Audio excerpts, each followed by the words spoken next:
कुछ रूप इतने खूबसूरत होते हैं कि उन्हें देखकर इंसान अपनी मौत भी भूल जाता है।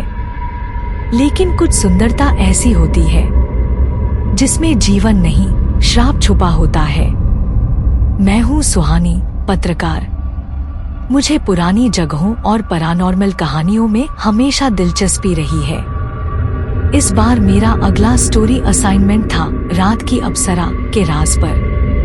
एक ऐसी जगह जहां लोग कहते थे रात में एक सुंदर औरत नाचती है और जिसे भी वो दिखे वो सुबह तक जिंदा नहीं रहता।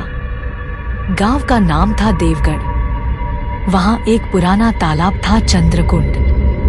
कहा जाता था कि हर पूर्णिमा की रात उस तालाब के किनारे एक अप्सरा दिखती है। चंद्रिका। चंद्रिका एक ऐसी सुंदर औरत जिसे देखकर लगता था जैसे चांद जमीन पर उतर आया हो। लेकिन उसकी आंखें, उनमें कुछ था, एक अजीब सी नफरत, एक दर्द जो रूप के पीछे छिपा था।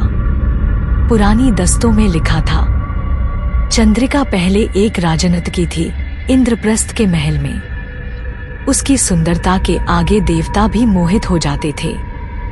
लेकिन एक राजा ने उसे धोखा दिया और उसी ने चंद्रिका को जीते जी जला दिया। आखिरी सांस तक चंद्रिका चिल्लाई थी, मैं लौटूंगी। हर उस आदमी के लिए जिसे रूप के लिए मोह और विश्वास के लिए मौत मिलेगी।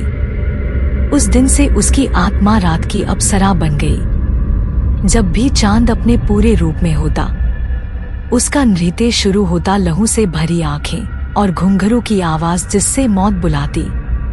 मैंने भी उस रात वहां कैमरा सेट किया और रात के 12 बजे एक हल्की सी घुंघरू की आवाज सुनी। पानी के किनारे एक रोशनी चमकी और वहां वो थी चंद्रिका। उसका रूप देखकर मेरी सांसें रुक गईं। वो मुस्कुराई, धीरे से अपनी आंखों से मुझे देखा। तुम लिखती हो ना कहानियां, तो लिख लो। ये रूप भी मौत लिखता है। उसके बाद बस घुंघरू की आवाज थी और मेरे कैमरे पर एक लहू का दाग। सुबह तक मुझे बेहोश मिला गया और कैमरे में सिर्फ एक इमेज, एक छाया जिसमें चंद्रिका पानी से निकल रही थी। कहते हैं उसके बाद भी हर पूर्णिमा को चंद्रकुंड से एक गीत गूंजता है, रूप मेरा श्राप है, जो देखे वो मर जाए। अगर तुम्हें ये कहानी पसंद आई हो तो लाइक, कमेंट और सब्सक्राइब करो और बने रहो डार्क वर्ल्ड हॉरर वर्ल्ड के साथ, क्योंकि हर